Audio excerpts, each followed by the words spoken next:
और अब जगत गुरु शंकराचार्य के उद्बोधन से आशीर्वचन से पूर्व हम आमंत्रित कर रहे हैं श्री राजीव मिश्र निज सचिव शंकराचार्य महाराज कि वे आए और आह्वान करें।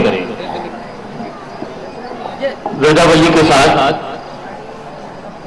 वे आह्वान करेंगे, उसके पश्चात आशीर्वचन होगा।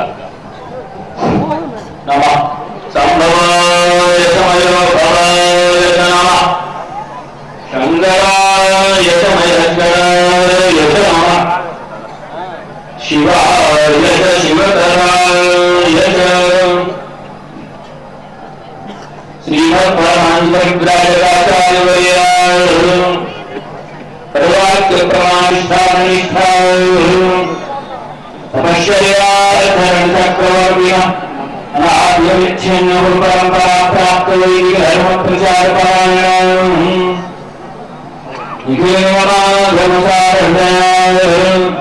सर्वतंत्र स्वतंत्राय परापर विद्या विद्या वेदांतः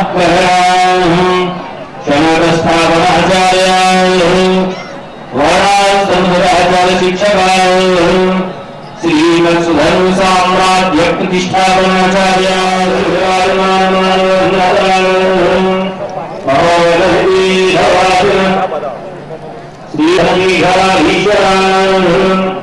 श्रीमराजराजेश्वर श्री शंकराचार्य श्रीरंजनदेवतीर्थस्वामी अनंत श्री विभूषित निश्चलानंद सरस्वती स्वामी श्री जगन्नाथ महाप्रभु की यत्र यत्र रघुनाथ कीर्तनं तत्र तत्र जगन्नाथाय वाक्पयाय परिपूर्णवाचनं मारुते नमः राक्षसाय राम जय राम जय राम धर्म की अधर्म का प्राणियों में विश्व का गौ माता की गौ हत्या भारत हर हर गोविंद जय जय गोपाल जय जय गोविंद गोपाल राधा रमण हरि गोविंद जय जय राधा रमण हरि गोविंद जय जय कृष्ण गोविंद हरे मुरारे श्री कृष्ण गोविंद हरे मुरारे हे नाथ नारायण वासुदेव गोविंद जय जय गोपाल जय जय गोविंद जय जय गोपाल जय जय राधा रमण हरि गोविंद जय जय राधा रमण हरि गोविंद जय जय वृंदावन बिहारी लाल की जय शिव शिव शिव शिव नारायण नारायण नारायण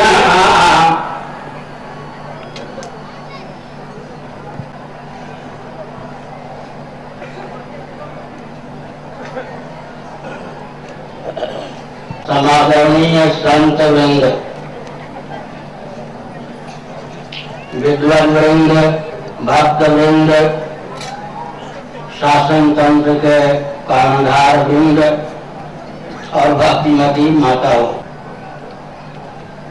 छांदोग्य उपनिषद का उद्घोष है सर्वम खल्विदं ब्रह्म।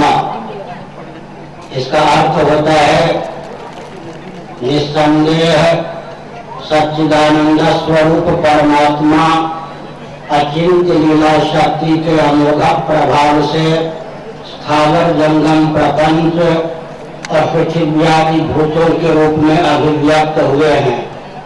अतः यहाँ सच्चिदानंद स्वरूप परमात्मा ही सर्वरूपों में विलसित हैं। यह हमारा उदात्त सर्वोपरि सिद्धांत है। आधुनिक विज्ञान का उद्घोष है matter is nothing but energy. पदार्थों में विविधता परिलक्षित होती है, परंतु उसके मूल में एक ऊर्जा या शक्ति प्रतिष्ठित है। वह शक्ति चेतन है या जड़, जगत उसका परिणाम है या विवर्त, इन प्रश्नों का उत्तर विज्ञान और वैज्ञानिकों के पास नहीं है। इसलिए हम डंके की चोट से कहा करते हैं, जहाँ आधुनिक साइंस या विज्ञान की शिक्षा पूर्ण होती है, वहाँ से वेद वेदांतों की शिक्षा का प्रारंभ होता है। इससे अधिक उदार सिद्धांत क्या होगा? वेदांत प्रस्थान के अनुसार हम एकात्मवाद को डंके की चोट से स्वीकार करते हैं, सर्वात्मवाद को सर्वोपरि सिद्धांत स्वीकार करते हैं। इस तथ्य को हृदयंगम कराने की भावना से श्वेता स्वतः उपनिषद का उद्घोष है। अमृतस्य पुत्राः, अनंत कोटि ब्रह्मांड में जितने भी स्थावर जंगम प्राणी हैं, अमृत स्वरूप परमात्मा की संतान होने के कारण सबके सब आदर के पात्र हैं। महोपनिषद का उद्घोष है उदार चरितानांतु वसुधैव कुटुंबकम, क्योंकि सभी प्राणी परमात्मा की संतान हैं, अतः ब्रह्मांड में जो भी हैं परिवार के सदस्य हैं। इसी को भूतल पर उतारने की भावना से गरुड़ पुराण के अंतिम अध्याय का अंतिम श्लोक कहता है, सर्वेषां मंगलम भूयात् सर्वे भवन्तु सुखिनः। विश्व में जितने प्राणी हैं सब सुखी रहें, निरोग रहें, सब मंगल का ही मुख दर्शन करें, अमंगल किसी को स्वप्न में भी सुलभ न हो। यह हमारा दार्शनिक धरातल पर उदात्त सिद्धांत है। सज्जनों, मैं समय की सीमा में ही प्रबंध को विराम दूंगा। सावधान, भक्त राज प्रहलाद नृसिंह भगवान की प्रार्थना करते हुए कहते हैं, स्वस्त्यस्तु विश्वस्य, तब वो विश्व का कल्याण हो। आगे एक विचित्र तथ्य ये प्रकाशित करते हैं, खला प्रसीदताम, इसका हिंदी में अर्थ होता है दुष्ट पंडित हों। क्या सज्जन पसंद करेंगे कि दुष्ट पंडित हों? लेकिन भक्तराज प्रहलाद डंके की चोट से प्रार्थना करते हैं, खलक प्रसीदताम, इसका अर्थ क्या होता है? दुष्ट दुष्टता से विमुक्त होकर पंडित हों। जैसे रोगग्रस्त व्यक्ति रोग से विमुक्त होकर पंडित होता है, ऐसे प्रभु आपकी अनुकंपा से दुष्ट दुष्टता से विमुक्त होकर पंडित हों। दार्शनिक धरातल पर ही हमारा उदार सिद्धांत इतना ऊंचा रहा हो, ऐसी बात नहीं। मैं दो चार वाक्यों में चुलबुली भाषा में सनातन धर्मियों की तर्पण पद्धति का अनुवाद किए देता हूँ। एक सनातन धर्म में आस्थानित व्यक्ति जल आदि सामग्रियों के द्वारा नित्या प्रत्या भावना व्यक्त करता है। मेरे द्वारा प्रदत्त जल के अमोघ प्रभाव से ब्रह्मांड देव शिरोमणि संतृप्त हों, सनकादि संतृप्त हों, वृक्षादि संतृप्त हों, पृथ्वी संतृप्त हो, पानी संतृप्त हो, प्रकाश संतृप्त हो, पवन संतृप्त हो और आकाश संतृप्त हो। इतना ही नहीं, जो प्राणी नरक में यातना भोग रहे हैं, मेरे द्वारा प्रदत्त जल के अमोघ प्रभाव से वे भी संतृप्त हों। काल प्रवाह से जो प्राणी मुझे भूल चुके, मैं जिनको भूल चुका, पूर्व जन्मों के वे सगे संबंधी भी मेरे द्वारा प्रदत्त जल के अमोघ प्रभाव से संतृप्त हों। यह सनातन धर्मियों की उदार भावना है। सज्जनों, मैं एक संकेत करना चाहता हूँ। क्या संकेत करना चाहता हूँ? एक विचित्र तथ्य है, आज जो भारत दिशाहीन है उसका कारण क्या है? हमारे श्री राजनाथ सिंह जी ने यह संकेत किया, उसको मैं कुछ गिले चुने शब्दों में आध्यात्मिक दृष्टि से व्यक्त करना आवश्यक समझता हूँ। स्वतंत्रता संग्राम से लेकर अब तक भारतवर्ष में किसी आध्यात्मिक मनीषी के हाथ में नेतृत्व न रहना भारत के पतन का एकमात्र कारण है। राजनेताओं ने छल बल डंके की चोट से आध्यात्मिक मनीषी के हाथ में देश का नेतृत्व न पहुंचे, इसका भरसक प्रयास किया, उसी का फल आज भारत को मिल रहा है। मैं गिने चुने शब्दों में संकेत करता हूं, सावधान। हिरण्यकशिपु के शासनकाल में, वेद के शासनकाल में, रावण के शासनकाल में, कंस के शासनकाल में, दुर्योधन के शासनकाल में और मुगलों के शासनकाल में, बौद्धों के शासनकाल में शासन तंत्र दिशाहीन हो गया था। लेकिन यहाँ के आध्यात्मिक मनीषी लोभ, भय, कोई भावुकता और अविवेक के चपेट में नहीं आए थे, इसलिए उन्होंने राष्ट्र को सुरक्षित रखा।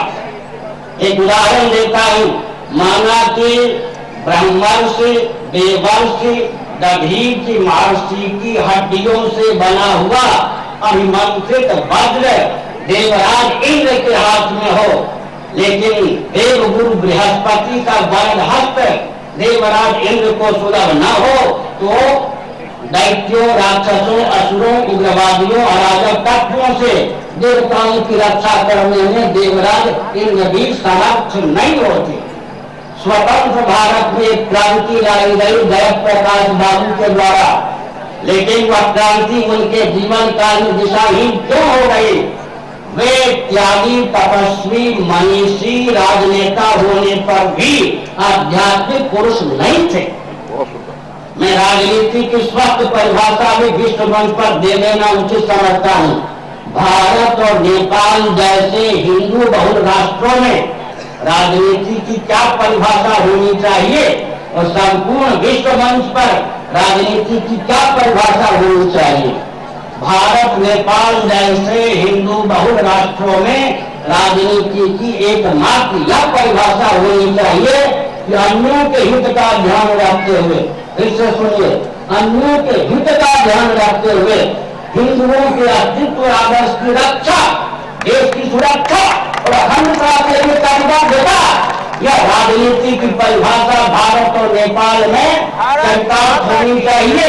इस सिद्धांत में जिसकी आस्था हो वो भारत में चुनाव लड़े, सिद्धांत में आस्था नहीं है तो रसाकर में जाकर विवाद करे।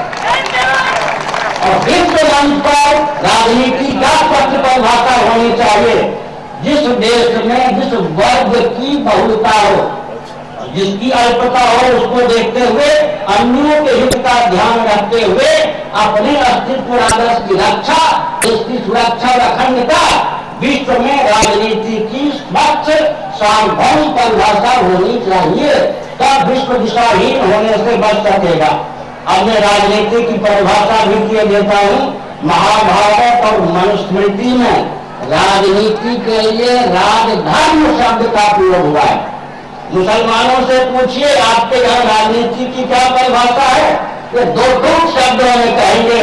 कुरान शरीफ की आस्था, मान्यता या भावना को भूतल पर उतारने की स्पष्ट प्रोसेस, प्रक्रिया, मेथड या विधा का नाम हमारे यहाँ राजनीति है। मुसलमानों के यहाँ राजनीति की परिभाषा क्या है? कुरान शरीफ की मान्यता को भूतल पर उतारने की स्पष्ट प्रक्रिया, प्रोसेस, मेथड या विधा। क्रिश्चियनों के यहाँ राजनीति की क्या परिभाषा है? बाइबल की मान्यता को भूतल पर उतारने की विधा, प्रोसेस, प्रक्रिया का नाम उनके यहाँ राजनीति है। हम हिंदुओं के यहाँ, आर्यों के यहाँ, वैदिकों के यहाँ, सनातनियों के यहाँ राजनीति की क्या परिभाषा है? सर्वेषां मंगलम भूयात्, सर्वे भवन्तु सुखिनः, वसुधैव कुटुम्बकम्, यह उदात्त सिद्धांत है। इसको पृथ्वी पर उतारने की शासकीय स्पष्ट विधा का नाम सज्जनों राजनीति है। अराजक तत्वों की बकौती का नाम राजनीति नहीं है। अराजक तत्वों की सत्ता लोलुप अदूरदर्शी अराजक तत्वों की बकौती का नाम राजनीति नहीं है। इसलिए हम एक संकेत करना चाहते हैं। वह संकेत क्या करना चाहते हैं सज्जनों? भले ही स्वतंत्रता संग्राम से लेकर अब तक किसी आध्यात्मिक मनीषी को राजनेताओं ने छल बल डंके की चोट से भारत का नेतृत्व प्राप्त नहीं करने दिया, लेकिन हम अपने पूज्य गुरुदेव धर्म सम्राट स्वामी परपात्री जी महाराज का नाम लेकर कहते हैं, उनके अनुग्रह से पूरे विश्व में जो दिशाहीन व्यापार तंत्र और शासन तंत्र चल रहा है उसको पटल पलटने का हम अभियान चला देंगे। और एक संकेत कर देना चाहते हैं, गीता के दूसरे अध्याय के अनुसार आत्मा क्या है? कोटि कोटि प्रयागियों के द्वारा, विरागियों के द्वारा, अणुबम के द्वारा भी, यहाँ तक कि ज्ञानाग्नियों के द्वारा भी जिसका दाग बाग नाश ना हो उस अक्षय आगु का नाम आत्मा है। आत्म तत्व का जिसको विज्ञान होता है सज्जनों, वो चलता फिरता आत्मबम होता है। एकदम मन की शक्ति को भी माफ करने की क्षमता उसके जीवन में होती है जो आत्म ज्ञान संपन्न होता है। ऐसी स्थिति में एक संकेत करना चाहता हूँ, प्रवचन को विराम की ओर भी ले जाना चाहता हूँ सज्जनों। आज मैंने सोचा था पुलिस जो काम ड्यूटी के नाम पर करती है, समझ रहे ना, वही काम अगर ये थानेदार ये सब जो काम ड्यूटी के नाम पर, कर्तव्य के नाम पर घर के बाहर करते हैं, अगर वही काम घर में करना प्रारंभ कर दें तो घर नरक बिना बने हुआ रहे। और आप जितने प्रचारक हैं पत्रकार इत्यादि जो काम घर के बाहर करते हैं, अपने घर में वही काम करने लग जाए तो घर नरक बनेगा या स्वर्ग। ये अधिवक्ता एडवोकेट या वकील और न्यायाधीश न्याय के नाम पर कोर्ट कचहरी में जो काम करते हैं, अगर वही काम घर में करने लग जाए तो घर नरक बनेगा स्वर्ग। और ये राजनेता जो काम राजनीति के नाम पर समाज में करते हैं, अगर अपने घर में करने लग जाए तो घर नरक बनेगा स्वर्ग। मेरे कहने का अभिप्राय है समाज को पुलिस भी चाहिए, चौकीदार भी चाहिए, अधिवक्ता भी चाहिए, न्यायाधीश भी चाहिए और राजनेता भी चाहिए, लेकिन इनको अकल भी चाहिए कि पूरा राष्ट्र ही नहीं विश्व भी बनवा है। जब तक राजनेताओं को, पत्रकारों को, पदाधिकारियों को, पुलिस को यह अकल नहीं प्राप्त होगी तब तक विश्व दिशाहीन होने से नहीं बचेगा। एक मैं संकेत करना चाहता हूं, मुझे बहुत वेदना है, वेदना को लेकर सोता हूं, वेदना को लेकर जानता हूं। शिवसेना चरमरा रही है। मैं किसी राजनीतिक दल का मुखर या पृष्ठपोषक स्वप्न नहीं लाई हूं, लेकिन पूरे विश्व का हिंदुओं के हिंदुत्व का रक्षण और इस भावना से विषय सिद्ध भावित हूं। शिवसेना चरमरा रही है, भाजपा डगमगा रही है, मुझसे कुछ छिपी नहीं है। और विश्व हिंदू परिषद भी उड़क रही है। आरएसएस की स्थिति यह है कि भयंकर भूचाल में मानो हिमालय भी कांप जाए। इसका अर्थ क्या हुआ? और उधर जो हिंदू महासभा वो भी बिल्कुल निरस्त जैसी स्थिति में है। इसका अर्थ यह हुआ जिनको मनुवादी नहीं माना जाता, अर्थात सनातनी वर्ण व्यवस्था के पक्षधर शंकराचार्य उनका अनुयायी नहीं माना जाता। रोटी बेटी एक करो हिंदुओं को बताओ जाए तो है, ये भी हिंदू किसी संस्था को 50 वर्ष तक चलाने में समर्थ नहीं है। ऐसी परिस्थिति में राजनाथ सिंह जी आपको पवित्र में दायित्व सौंपता हूं। आप लोगों का स्वभाव यह है एकांत में हम लोगों से मिलते नहीं,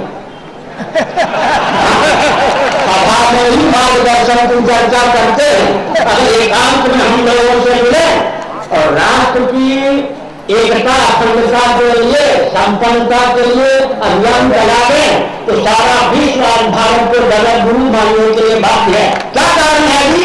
भारत की पार्लियामेंट पर बहुत शासन करते हैं, मुस्लिम तक शासन करता है, कम्युनिस्ट शासन करता है, और शंकराचार्य जैसे मनीषी, संतों जैसे मनीषी के देश में है, उस देश में दुर्दशा जहां प्रज्ञा होती है, जहां महापुरुषों के वचन मान नहीं जाते हैं, वहां ऐसी दुर्दशा होती है। कहां वेद वेदांतों के पारिलक शंकराचार्य और कहां पूर्व जन्म पुनर्जन्म अनास्था संपन्न पूरे एशिया महाद्वीप को क्रिश्चियन महाद्वीप और भारत को क्रिश्चियन महाराष्ट्र बनाने का ठेका लेने वाला पोप, आज पोप का शासन छत्तीसगढ़ के जंगलों में है, घर घर में है, और शंकराचार्य का शासन क्यों नहीं है? इसका कारण क्या है? राजनीति की अलग लहर चलती है, और कोई संत अगर हो, मुझे बहुत प्रसन्नता होगी जिन पर भाजपा की मुहर न लगी हो, कांग्रेस की मुहर न लगी हो, सपा की मुहर न लगी हो, वो राष्ट्र को बचा सकते हैं। मैं वेदना पूर्वक कहता हूं, आडवाणी जी ने मेरी बात नहीं सुनी, वाजपेयी जी ने मेरी बात नहीं सुनी और मुझको नष्ट करने का अभियान करते करते रसातल में नरसिंह राव पहुंच गए। लेकिन मैं डंके की चोट से कहना चाहता हूं, 700 वर्षों तक मुगलों ने भारत पर शासन किया। क्या किसी एक माई के लाल ने, जो शंकराचार्य ना हो, अपने को शंकराचार्य कहने का साहस किया? तक क्रिश्चियनों ने भारत पर शासन किया, लेकिन क्या एक माई के लाल ने स्वयं को शंकराचार्य कहा जो ना हो? क्या मुगल और क्रिश्चियन भारत के हिंदुओं के हिमायती थे? नहीं, वे दूरदर्शी थे। उनके हृदय में यह विज्ञान था, अगर शंकराचार्य नकली बनाकर हम घुमावेंगे तो हमारे पोप, पैगंबर, पादरी भी नकली होंगे, तब हम नष्ट हो जाएंगे। लेकिन हिंदू राजनेताओं को यह अकल नहीं है। दर्जन के दर्जन नकली शंकराचार्य, हुर्रियत के एजेंट, पोप के एजेंट, कम्युनिस्टों के एजेंट भारत में राजनेताओं के द्वारा घुमाए जा रहे हैं। जिनको जेल के शिकंजे में बंद होना चाहिए, वो शंकराचार्य बन के कूद रहे हैं। आप क्या धर्मराज्य की स्थापना करेंगे? आज देशभक्त को देशद्रोह का जो दंड मिलना चाहिए वो मिलता है। कौन पार्टी मुझको दंड नहीं देना चाहती है? मैं पूछना चाहता हूं, मैं क्या राष्ट्रद्रोही हूं? तो मैं संकेत करना चाहता हूं, छल बल डंके की चोट से विदेशी षड्यंत्र करें, भारतवर्ष के शासन तंत्र को झकझोर कर रसातल में फेंक दिया। एक भी भारत में ऐसा दल नहीं है जो सत्ता, लोलुपता, दूरदर्शिता से दूर रहकर केंद्र को संभाल सके। अब व्यास गद्दी पर भी विदेशी षड्यंत्रकारियों का आधिपत्य हो चुका है। व्यास गद्दी भी चरमरा जाएगी, राजगद्दी भी चरमरा जाएगी, देश गुलाम होगा। ऐसी गुलामी की स्थिति न आवे, मैं संकेत करना चाहता हूं। भारत आज क्रिश्चियन तंत्र, मुस्लिम तंत्र, कम्युनिस्ट तंत्र के अधीन है। कभी एक के अधीन था, 3 के अधीन है। इतना षड्यंत्र है, इतनी व्यूहरचना है, हिंदू समझ भी नहीं सकते कि कहां कहां से उन पर आघात है। मुसलमान भी अच्छे होते हैं, कम्युनिस्ट भी अच्छे होते हैं, क्रिश्चियन भी अच्छे होते हैं, लेकिन मैं पूरी के शंकराचार्य पर से कहना चाहता हूं, इनका नेतृत्व विश्व मंत्र अराजक तत्वों के हाथ में है। इसलिए सचमुच के मुसलमान, कम्युनिस्ट और क्रिश्चियन पर भी विपत्ति है। अब 3-4 मिनटों में प्रवचन को निकाल दो, सावधान। अभी प्रयास की ओर से आ रहा हूं, आप उचित समझें तो एकांत में नहीं मिले सभा में सुधार देता, एकांत में नहीं मिले, नहीं मालूम। अशोक सिंह जी कहते हैं मार्गदर्शन दीजिए, उसका अर्थ होता है हमारे चंद्र में फंसकर हमारा मार्गदर्शन लीजिए। अगर सचमुच में हमारा मार्गदर्शन चाहिए तो राष्ट्रीय तो हमें संकेत करना चाहते हैं। माघ मेला शब्द का प्रयोग जब से किया गया प्रयाग में, तीर्थराज में, तब से वो सारा अस्तित्व समाप्त हो गया प्रयाग का। आपको पता हो या नहीं पता हो, माघ मेला, इसी प्रकार इसको मेला का नाम मत दीजिए, महोत्सव। मेला का होता है वर्मा लगाने वाले, जहां ठहरे हैं, सुविधा अच्छी होती वहां नरसिंह बल्लभाचार्य का भवन है, जानबूझ के यहाँ रुके हैं, जहां ठहरे हैं वो खेल कूद वाले ऐसे चोर गुड़ करते कि कोई संत वहां टिक सकता है क्या? मेला का रूप देंगे, 2 वर्ष में ये व्यवस्था चरमरा जाएगी, फिर कौन इस मेला का लाभ उठाएंगे? ये संकेत कर रहा हूं। नास्तिकों के यहाँ शिविर लगेंगे, आस्तिकों को खदेड़ा जाएगा। अब ये 4 कुंभ का नाम आप लेते हैं, वहां जितने प्रामाणिक शंकराचार्य हैं उनको भगाने का प्रयास होता है और नकली अखबार को खरीद लेते हैं। उज्जैन में आचार्य लोग पीटे गए, जलाए गए, जेल में बंद किए गए। मेला का रूप देंगे तो यही सब होगा। और एक संकेत करते हुए बच्चन को विराम देता हूं, संभाल कर इसको दिशा दीजिए। केवल रुपया खर्च करने से नहीं होगा, योजना बनाइए, व्यूह बनाइए। मैं एक संकेत करता हूं, तीर्थराज प्रयाग में अग्रवाल जी, सिंह जी, 2 सिंह है यहाँ पर, सिंह ही पर्याप्त है, 2 सिंह यहाँ पर है, दोनों सिंह सुनिए अग्रवाल जी। प्रयाग में क्या होता है, भोले भाले हिंदू, 10 लाख हिंदू हर माह में त्रिवेणी में स्नान करते हैं, कुंभ के अवसर पर 5-5 करोड़ हिंदू, लेकिन वही क्रिश्चियनों की संस्थाएं साल भर लाखों डॉलर विदेश से मंगाकर हिंदुओं से लेकर क्रिश्चियन बनाती हैं, अर्थात वहां पर आस्तिकता का आह्वान करते हैं हिंदू क्रिश्चियन। यहां पर शुरू हो गया है वो क्या है, नवाचार। क्रिश्चियनों ने जो उत्पाद शुरू किया है वो आप लोगों को विदित है या नहीं? आप मेला बनाते रहिए, कुंभ मनाते रहिए, लाखों रुपए खर्च करिए, संत महात्मा आएंगे, स्नान करेंगे, लेकिन लाभ उठना है क्रिश्चियनों की संस्थाओं को, वो 12 महीने व्यू रचना पूर्वक काम करेंगे।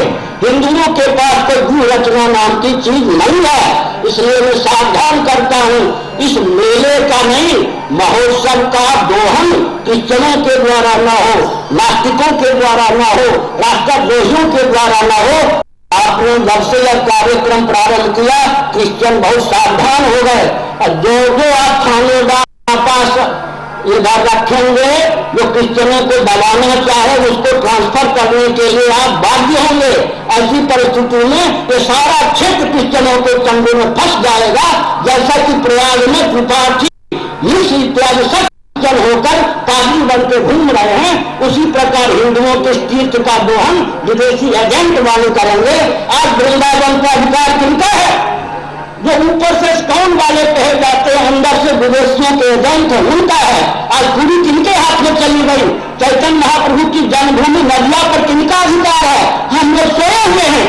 दिल्ली किनके हाथ में है? राजधानी किनके हाथ में है? तीर्थ किनके हाथ में है? सब के सब अराजक तत्व छा गए हैं। इस परिस्थिति में हमने संकेत किया, सज्जनों बहुत सूझबूझ के साथ अभियान चला। श्रद्धा तो हिंदुओं में है, छत्तीसगढ़ में है, और एक बात और है कि छत्तीसगढ़ के भोलेपन को विकास के नाम पर नष्ट न होने दिया जाए। पूरे भारत में जम्मू कश्मीर के व्यक्ति बहुत भोले होते हैं, यहाँ से भी ज्यादा भोले, वो तो अराजक तत्वों के चंगुल में फंस गए। छत्तीसगढ़ को विकास के नाम पर आध्यात्मिक विभूति से विहीन न किया जाए। 5 साल 6 साल पहले मेरा आता था, 500 श्रोता आते थे, अब 50 आने लग गए। मैंने प्रांत बनने का लाभ क्या हुआ? नास्तिकता फैल गई। तो विकास के नाम पर रास का उदय न हो, विदेशी कंपनियों के चंगुल में छत्तीसगढ़ न जाए, एक बात। और आप आगे भी मुख्यमंत्री अच्छे होते रहेंगे, आप पर कटाक्ष नहीं है। और दिशाहीन मंत्रियों के द्वारा छत्तीसगढ़ का दोहन और कलेक्टर एसपी इत्यादि के द्वारा छत्तीसगढ़ का दोहन न हो, दिशाहीन क्षेत्रीय व्यापारियों के द्वारा छत्तीसगढ़ का दोहन न हो, और विकास के नाम पर यहाँ की आस्था पर कुठाराघात न हो, असीम मनोरंजन और मादक द्रव्य छत्तीसगढ़ के व्यक्तियों का सहारा न बने। इस सब को ध्यान में रखते हुए आगे चलिए।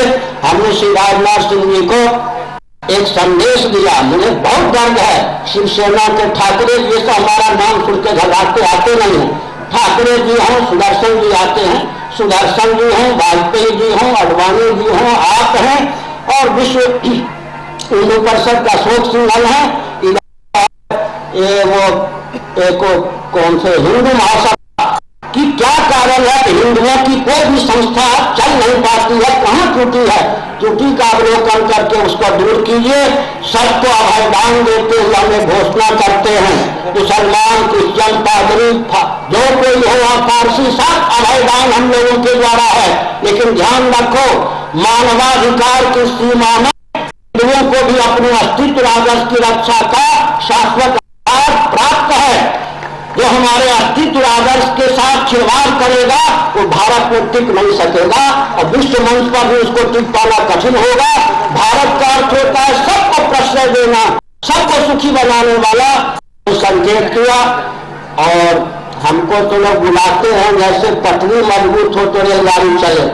हमारा प्रवचन बुरा लगे तो अगले साल से मत बुलाइएगा, सीधी बात है। और मैं एक अपनी भावना बहुत धीरे से कहता हूँ, अगर वो पसंद हो तो अगले साल से मैं आऊंगा, छत्तीसगढ़ को आऊंगा, यहाँ नहीं आऊंगा। चाहे मीडिया वाले हों, नेता तो सब ठीक ही हैं, चाहे संत हो, बुरा मत मानना कोई, अगर इस मंच पर चप्पल जूते की गलती हुई तो मैं नमस्कार कर लूंगा मेला को। मेरे बस की बात नहीं है कि चप्पल जूते पहनकर लोग घूमे, वहां आध्यात्मिक प्रवचन करूं, ये मेरे बस की बात नहीं है। मेरी विद्या सरस्वती हो पड़ेगी। मैंने हिमालय के सिद्धों के चरणों में रहकर विद्या अर्जित किया, पिताओं के द्वारा हुई, तो मैं इस मेला को भी हाथ जोड़ता हूं। हर हर महादेव। हम अपने मुख्य अतिथि और अन्य अतिथियों को स्मृति चिन्ह भेंट करेंगे। माननीय संस्कृति मंत्री श्री ब्रिजमोहन अग्रवाल अब माननीय मुख्यमंत्री डॉक्टर रमन सिंह को, जो आज के कार्यक्रम के अध्यक्ष हैं, उन्हें इस अवसर पर स्मृति चिन्ह भेंट करेंगे। और अब विधायक श्री चंदूलाल जी साहू आमंत्रित हैं।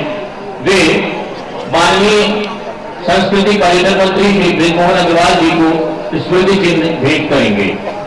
श्री चंदूलाल जी साहू विधायक, नगर पंचायत अध्यक्ष श्रीमती रेखा सोनकर सागर आमंत्रित हैं। वे रायपुर जिले के प्रभारी मंत्री श्री अजय चंद्राकर को स्मृति चिन्ह भेंट करेंगी। और अब धन्यवाद ज्ञापन के लिए हम रायपुर जिले के प्रभारी मंत्री श्री अजय चंद्राकर को माइक पर सादर आमंत्रित करते हैं। श्री अजय चंद्राकर।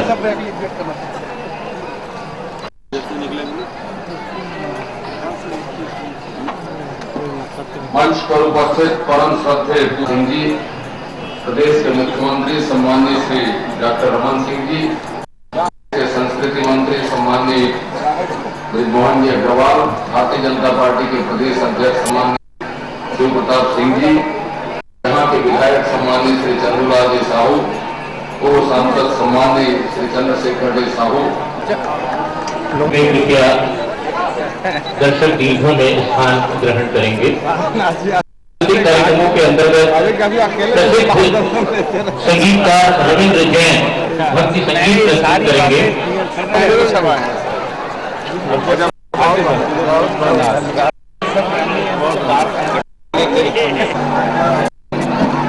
प्रसिद्ध गायक रविंद्र जैन।